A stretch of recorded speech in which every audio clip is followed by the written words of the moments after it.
बात भगवान राम के जन्म से पहले की है, जब भील आदिवासी कबीले के मुखिया अज के घर बेटी पैदा हुई थी। उसका एक नाम श्रमना और दूसरा नाम शबरी रखा गया। शबरी की मां इंदुमती उसे खूब प्यार करती थी। बचपन से ही शबरी पशु पक्षियों की भाषा समझकर उनसे बातें करती और जब शबरी की मां उसे देखती तो कुछ समझ नहीं पाती थी। कुछ समय बाद एक पंडित ने शबरी के परिवार को बताया कि वो आगे चलकर सन्यासी बन सकती है।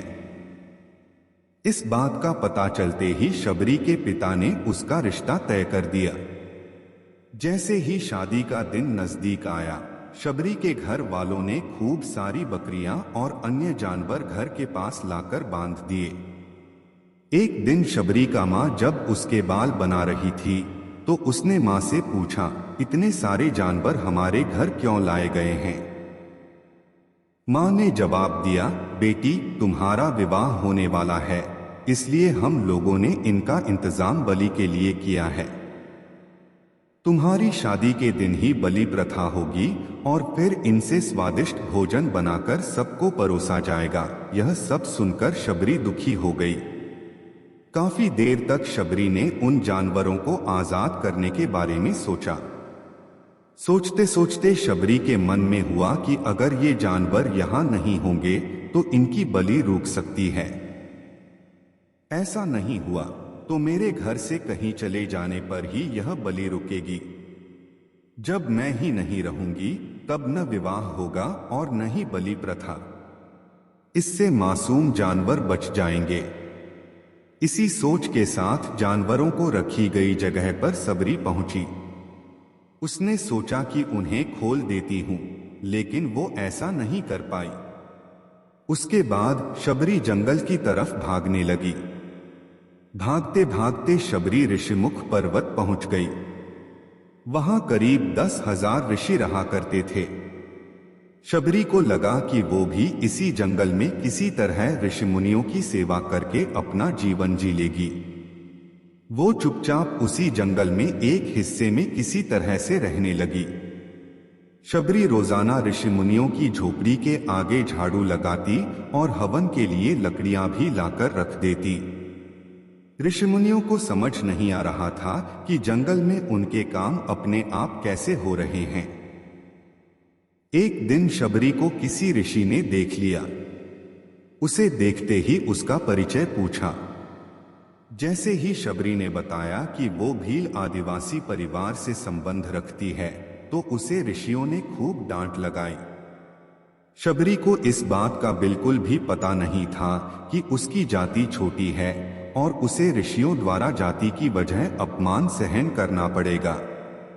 इतना सब होने के बाद भी शबरी हर ऋषिमुनि के दरवाजे पहुंचती और उनके आंगन में झाड़ू लगाकर उनसे गुरु दीक्षा देने के लिए कहती। हर कोई शबरी को उसकी जाति की वजह से अपने आश्रम से भगा देता था। ऐसा होते होते काफी समय बीत गया। उसके बाद शबरी मतंग ऋषि की कुटिया में पहुंची।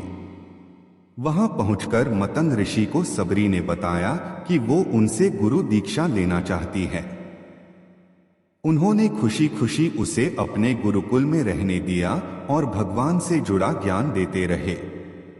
शबरी ने भी अपने गुरु मतंग ऋषि की सेवा करने में कोई कसर नहीं छोड़ी। वो गुरुकुल के भी सारे काम करती थी। शबरी से खुश होकर मतंग ऋषि ने उसे बेटी मान लिया था। समय के साथ मतंग ऋषि का शरीर बूढ़ा हो गया। उन्होंने एक दिन शबरी को अपने पास बुलाया और कहा, बेटी मैं अपना देह त्यागना चाह रहा हूं। बहुत साल हो गए इस शरीर में रहते रहते।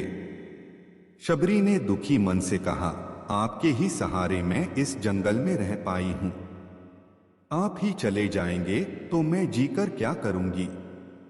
आप अपने संग मुझे भी ले जाइए, मैं भी देह त्याग दूंगी। मतंग ऋषि ने जवाब दिया, बेटी तुम्हें चिंता करने की जरूरत नहीं है। राम तुम्हारी चिंता करेंगे और ध्यान भी रखेंगे। शबरी ने राम का नाम सुनने के बाद पूछा, वो कौन हैं और उन्हें मैं किस तरह से ढूंढूंगी। मंतग ऋषि ने बताया, राम कोई और नहीं भगवान हैं। वो तुम्हें सारे अच्छे कर्मों का फल देंगे। तुम्हें उन्हें ढूंढने की कोई जरूरत नहीं है। वो एक दिन खुद तुम्हें खोजते हुए इस कुटिया में आएंगे और तुम्हें उनके हाथों ही मोक्ष मिलेगा।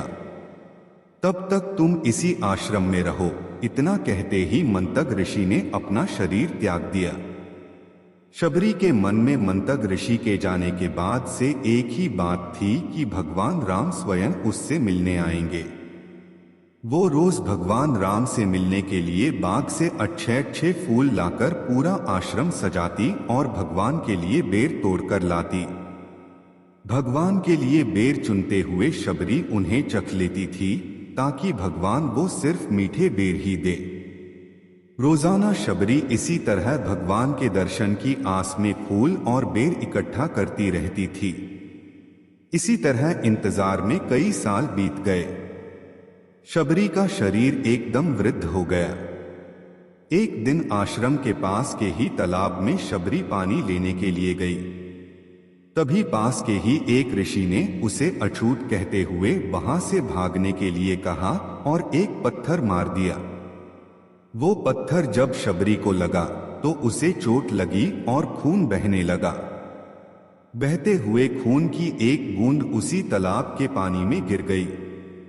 तभी पूरा तालाब का पानी खून में बदल गया। ये सब होता देखकर ऋषि ने शबरी को ही डांटा और कहा कि पापीन, तुम्हारी वजह से पूरा पानी खराब हो गया। रोज ऋषि उस पानी को साफ करने के लिए अपनी कई तरह की विद्याओं का इस्तेमाल करते। कई सारे जतन करने के बाद भी कुछ नहीं हुआ। फिर उन्होंने गंगा जैसी कई पवित्र नदियों का जल भी उस तालाब में डाला। फिर भी तालाब का पानी साफ नहीं हो पाया और वो खून जैसा ही रहा। कई सालों तक तालाब के पानी को साफ करने की कोशिश के बाद भी कुछ काम नहीं आया तो ऋषि ने थककर सब कुछ छोड़ दिया। इस घटना के कई सालों के बाद भगवान राम अपनी पत्नी सीता के हरण के बाद उन्हें ढूंढते हुए उसी तालाब के पास पहुंचे। ऋषिमुनियों ने उन्हें पहचान लिया। भगवान को वहां देखकर ऋषियों ने तालाब का पानी साफ करने के लिए भगवान को अपने पैर उसमें डालने के लिए कहा, लेकिन पानी जैसे का तैसा ही था। ऋषिमुनियों ने भगवान से भी कई अन्य जतन करवाए, लेकिन वो पानी जस का तस खून जैसा ही रहा।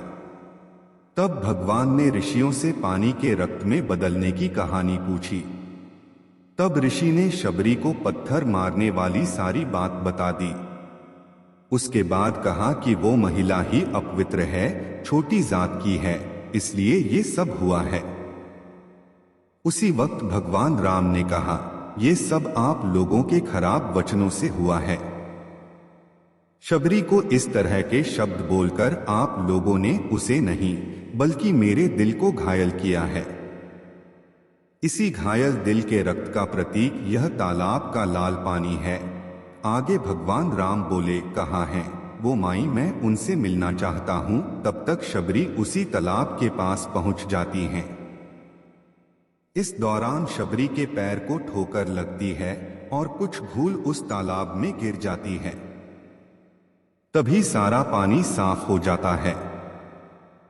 भगवान सबसे कहते हैं कि देखिए, आप लोगों ने क्या कुछ नहीं किया, लेकिन पानी साफ नहीं हो पाया।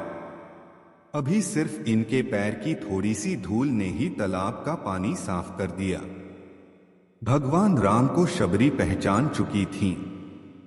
उन्हें प्रणाम करके शबरी ने कहा, भगवान, आप मेरे साथ कुटिया में चलिए। भगवान भी खुशी खुशी शबरी के साथ चल पड़े। फूलों से शबरी ने भगवान राम का स्वागत किया। वो सीधे बेर तोड़ने के लिए बाग गईं और चकचक कर उनके लिए बेर लेकर आई। उन्होंने बड़े ही प्यार से भगवान राम और उनके भाई लक्ष्मण को बेर दिए। भगवान राम ने भी उतने ही प्यार से उन बेर को खाना शुरू किया। तभी बेर देखकर मुंह बनाते हुए लक्ष्मण ने कहा, भैया, ये बेर जूठे हैं, इन्हें आप कैसे खा सकते हैं? भगवान ने जवाब दिया, लक्ष्मण, ये झूठे नहीं बल्कि बहुत मीठे हैं। शबरी माई हम सबके लिए ये बहुत प्यार से तोड़कर लाई हैं। इतना कहकर भगवान राम प्यार से उन बेर को खाने लगे।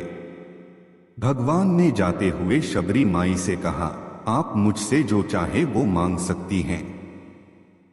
शबरी ने उन्हें कहा, मतंग ऋषि के कहने पर मैं आज तक सिर्फ आपके दर्शन करने के लिए जी रही थी। अब आप मुझे मोक्ष प्रदान कीजिए।